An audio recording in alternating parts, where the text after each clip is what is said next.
Hey guys, in this video, I'm gonna show you how you can edit depth chart for team roster in Madden 27. It's pretty easy. All you gotta do, simply select creation center, and over here we need to select edit rosters. Now select order depth chart, and here you got all the options to customize this. Like you can simply select the player and move it up or down like this. Now let's say you wanna reorder this. For that you need to press Y on Xbox or triangle on PlayStation.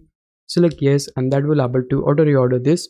You can also filter it by team by pressing LT or L2, or you can also filter it out by position. It is that easy.